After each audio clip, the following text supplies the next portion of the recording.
Olá, meus irmãos e irmãs, sejam bem-vindos ao canal Vinícius Siqueira.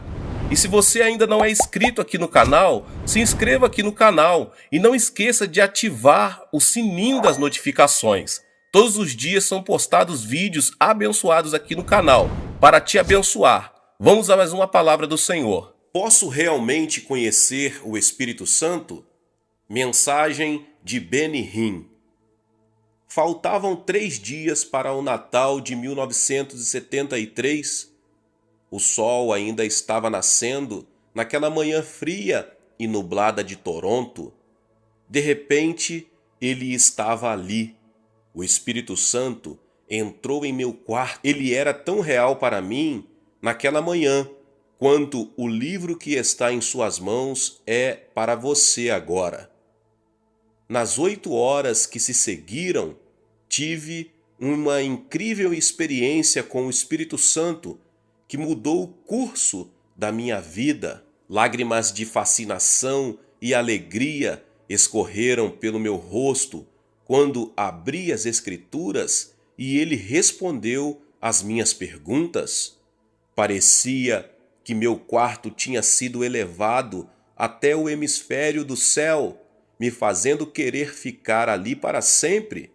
Eu acabara de completar 21 anos e essa visita foi o melhor presente de aniversário ou de Natal que já recebi. No fim do corredor estavam minha mãe e meu pai. Possivelmente nunca compreenderiam o que se passava com seu filho Benny. Na verdade, se soubessem o que estava acontecendo, poderiam ter levado à ruptura dentro de uma família que já estava à beira de se despedaçar. Por quase 2 anos, desde o dia em que entreguei minha vida a Jesus, não ocorreu praticamente nenhuma comunicação entre mim e meus pais. Foi horrível. Como filho de uma família de imigrantes de Israel, humilhei a todos por quebrar as tradições. Nada em minha vida tinha sido tão devastador. No entanto, aquele encontro era pura alegria no meu quarto. Sim, era indescritível. Sim, estava cheio de glória. Se alguém tivesse dito 48 horas antes o que aconteceria comigo, eu teria comentado: de jeito nenhum. Porém, a partir daquele momento, o Espírito Santo tornou-se vivo em minha vida. Não era mais uma distante terceira pessoa da Trindade. Era real, tinha uma personalidade. E agora eu quero compartilhá-lo com você. Meu amigo, se você estiver pronto para começar um relacionamento pessoal com o Espírito Santo que ultrapassa tudo o que você já sonhou ser possível, continue lendo. Se não, deixe-me recomendar que feche este livro para sempre. Isso mesmo, feche o livro, porque as coisas que vou contar transformarão a sua vida espiritual. Acontecerá de repente, pode ser enquanto estiver lendo, talvez enquanto estiver orando, ou enquanto estiver dirigindo para o trabalho. O Espírito Santo vai responder ao seu convite. Ele se tornará seu melhor amigo, seu guia, seu consolador, seu companheiro de toda a vida. E quando se encontrarem, você dirá: Benny, deixe-me contar o que o Espírito tem feito em minha vida. O poder de Deus revelado. Uma noite curta em Pittsburgh. Um amigo meu, Jim Pointer, pediu para que eu o acompanhasse em uma viagem de ônibus a Pittsburgh, Pensilvânia. Conheci Jim, um ministro metodista livre na igreja que eu frequentava. O grupo iria para uma reunião com uma evangelista, Kathryn Kuhlman. Para ser honesto, eu não conhecia muita coisa sobre o ministério de Kathryn. Já a tinha visto na televisão e me desapontara um pouco. Achei que falava de um jeito engraçado e tinha um visual estranho, por isso não estava com muitas expectativas. No entanto, Jim era meu amigo e eu não queria decepcioná-lo. No ônibus, eu disse: Jim, você nunca vai imaginar o momento difícil que passei com meu pai por causa dessa viagem. Veja, depois da minha conversão, meus pais tinham feito todo o possível para evitar que eu fosse à igreja, e agora uma viagem para Pittsburgh? Era quase fora de questão, mas eles permitiram, contrariados.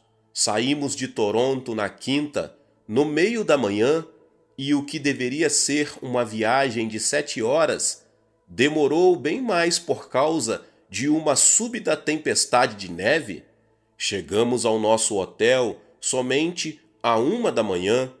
Então Jim falou: Benny, precisamos acordar às 5. 5 da manhã? Perguntei. Para quê? Ele me contou que se não estivéssemos na porta do edifício às 6, nunca conseguiríamos um lugar. Bem, simplesmente não conseguia acreditar. Quem já ouviu falar em ficar parado no frio antes de o sol nascer para ir à igreja? Porém, ele disse que era isso que devíamos fazer. Fazia muito frio. Às 5, acordei e coloquei todas as peças de roupa que pude encontrar: botas, luva, tudo. Parecia um esquimó.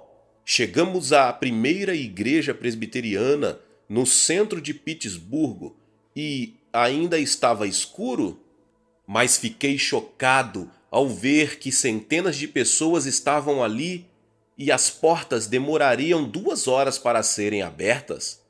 Ser pequeno tem algumas vantagens. Comecei a me aproximar das portas, puxando Jim atrás de mim. Havia até pessoas dormindo nos degraus da entrada.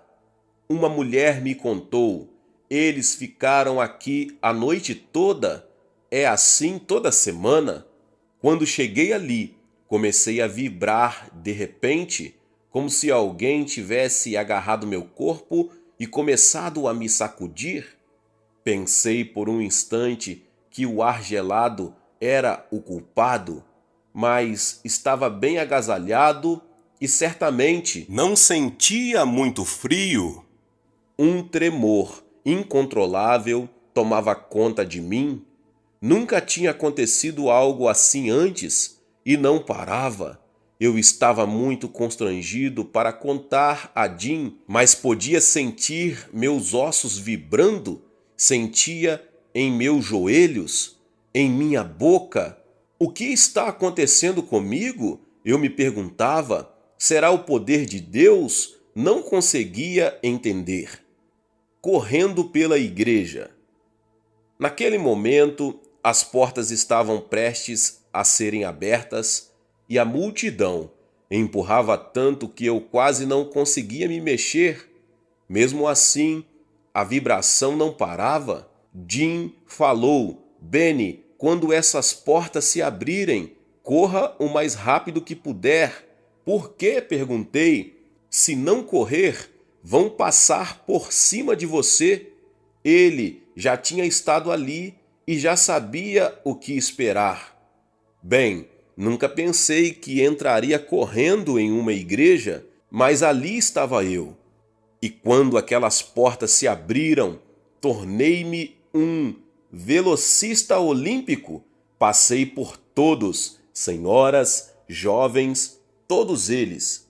Na verdade, fui direto para a primeira fileira e tentei me sentar. Uma recepcionista me disse que a primeira fileira estava reservada.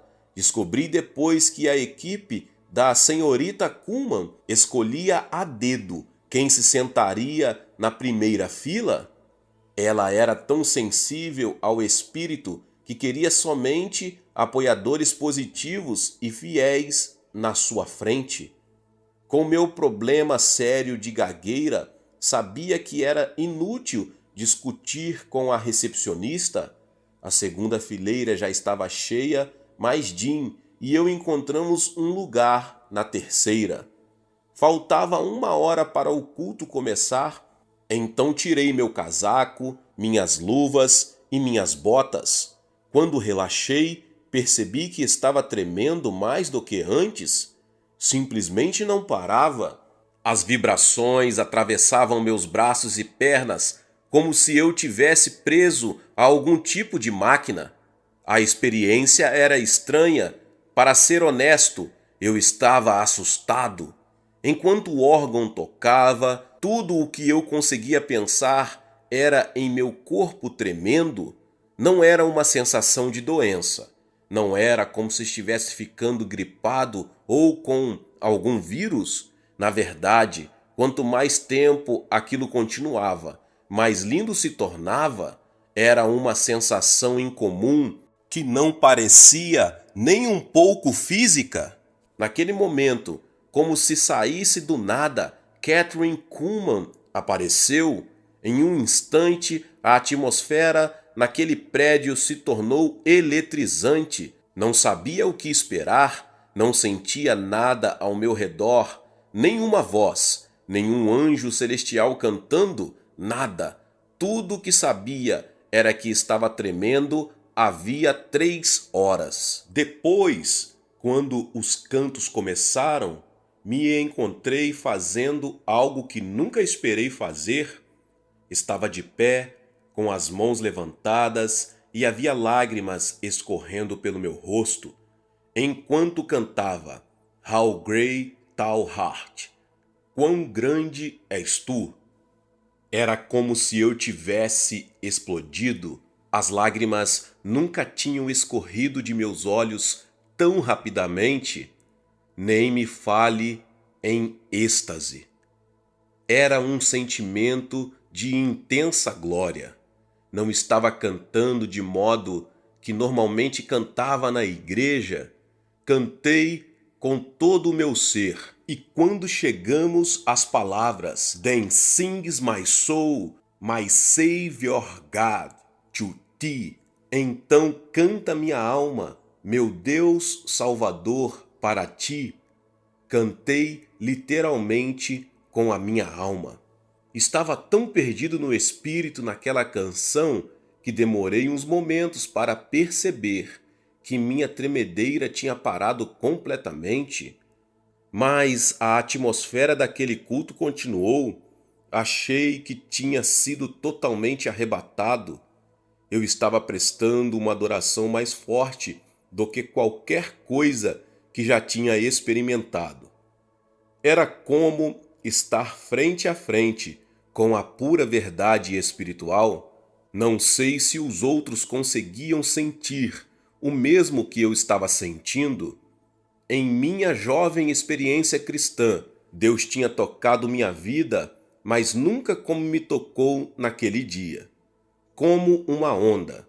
Enquanto fiquei ali parado, adorando ao Senhor, abri meus olhos para olhar ao redor, porque de repente senti uma corrente de ar e não sabia de onde vinha.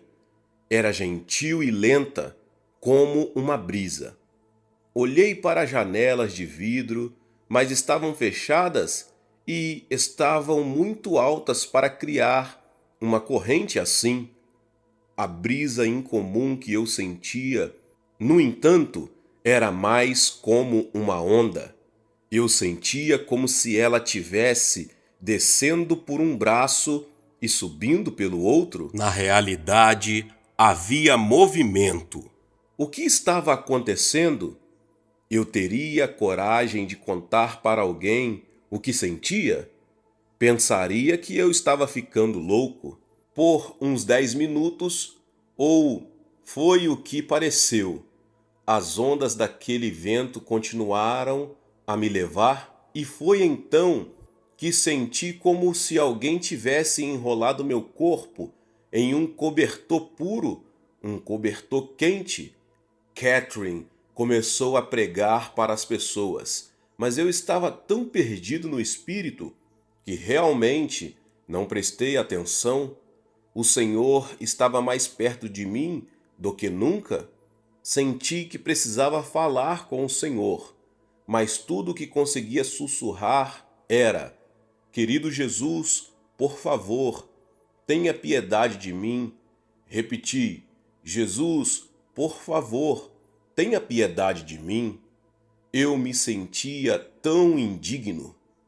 Sentia como Isaías quando esteve na presença do Senhor. Ai de mim, estou perdido, pois sou um homem de lábios impuros e vivo no meio de um povo de lábios impuros. Os meus olhos viram o Rei, o Senhor dos Exércitos. Isaías 6:5. A mesma coisa aconteceu quando as pessoas viram o Cristo.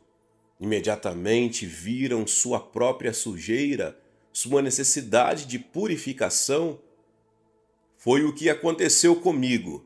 Era como se um holofote gigante estivesse me iluminando. Tudo o que conseguia ver eram minhas fraquezas, meus erros e meus pecados. Voltei a repetir: querido Jesus, por favor, tenha piedade de mim. Depois ouvi uma voz que eu sabia ser do Senhor. Foi sempre tão gentil, mas era inconfundível. Ele falou para mim: minha misericórdia sobre você é abundante. Minha vida de orações até aquele ponto era a normal de um cristão médio. Mas agora eu não estava apenas falando com o Senhor, Ele estava falando comigo e, oh, que comunhão foi aquela!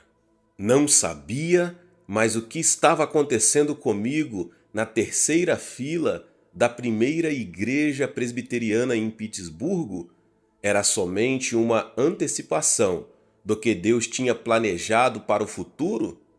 Aquelas palavras ressoaram em meus ouvidos: minha misericórdia sobre você é abundante. Eu me sentei chorando e soluçando. Não havia nada em minha vida que se comparasse com o que estava sentindo. Estava tão completo e transformado pelo Espírito que nada mais me importava. Não me importava se uma bomba nuclear acertasse Pittsburgh e o mundo todo explodisse. Naquele momento, senti como descreve a palavra de Deus: paz, que excede todo o entendimento. Filipenses 4:7. Jim tinha me contado sobre os milagres que aconteciam nos encontros da senhorita Kuhlman, mas eu não tinha ideia do que estava prestes a presenciar nas 3 horas seguintes. Pessoas que eram surdas de repente podiam ouvir. Uma mulher se levantou de sua cadeira de rodas. Havia testemunhos de cura de tumores, artrite, dores de cabeça e muito mais. Mesmo seus críticos mais severos conheciam as curas genuínas que aconteciam em seus encontros. O culto foi longo, mas parecia um momento breve. Nunca tinha me sentido tão movido e tocado pelo poder de Deus antes. Por que ela está chorando? Enquanto o culto continuava e eu orava em silêncio, tudo parou de repente. Pensei: por favor, Senhor, não permita que esse encontro termine. Olhei para cima e vi Catherine segurando a cabeça com as mãos enquanto começava a chorar. Ela chorou e soluçou tão alto que tudo parou. A música parou, os ajudantes ficaram congelados em suas posições. Todo mundo olhava para ela e eu não tinha a menor ideia de por que ela estava chorando. Nunca tinha visto um ministro fazer isso. Por que ela chorava? Contaram-me mais tarde que ela nunca tinha feito qualquer coisa como aquela antes, e membros de sua equipe se lembram desse dia até hoje. Continuou chorando por uns 2 minutos, depois levantou a cabeça.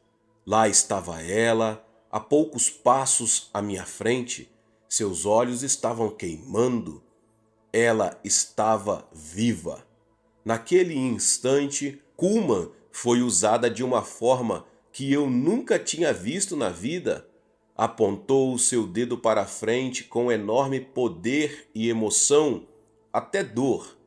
Se o demônio em uma pessoa estivesse ali, ela teria se livrado dele com um simples toque. Foi um momento de incrível dimensão. Ainda chorando, olhou para a audiência e disse com muita agonia: "Por favor." Ela parecia esticar a palavra. "Por favor, não entristeçam o Espírito Santo." Ela estava implorando? Se você puder imaginar uma mãe implorando para um assassino não atirar em seu bebê, foi assim. Ela implorou e pediu: "Por favor." Ela chorava: "Não entristeçam o Espírito Santo." Até hoje posso ver seus olhos. Era como se estivessem me olhando diretamente. E quando suas palavras ressoaram pela igreja, dava para soltar um alfinete e ouvi-lo cair. Eu tinha medo de respirar. Não movia nenhum músculo. Estava me segurando ao banco na minha frente e tentando imaginar o que aconteceria em seguida. Depois ela falou: "Vocês me entenderam? Ele é tudo que eu tenho." Pensei: o que ela está falando? Então ela continuou seu pedido fervoroso, dizendo: "Por favor, não o entristeçam. Ele é tudo que tenho. Não machuquem aquele a quem eu amo." Nunca esquecerei essas palavras. Ainda consigo me lembrar da intensidade da sua respiração quando as disse. Em minha igreja, o pastor falava sobre o Espírito Santo, mas não dessa maneira. Suas referências tinham a ver com dons ou línguas ou profecia, e não com "ele é meu amigo mais próximo, mais pessoal, mais íntimo, mais amado." Kathryn Kuhlman estava me dizendo sobre uma pessoa que era mais real do que você ou eu. Depois ela apontou seu longo dedo para mim e disse com grande clareza: "Ele é mais real do que qualquer coisa neste mundo." Meus irmãos e irmãs, chegamos aqui à primeira parte desta palavra. Haverá a segunda parte, vamos postar ela amanhã. Aproveita para se inscrever aqui no canal, você que ainda não é inscrito, e ative o sininho das notificações. Todos os dias são postados vídeos abençoados aqui para te abençoar. Deixe também o seu like e não se esqueça de compartilhar com mais pessoas. Tá bom? Vamos postar a segunda parte desta palavra em nome de Jesus. Deus abençoe, nos vemos no próximo vídeo. Amém.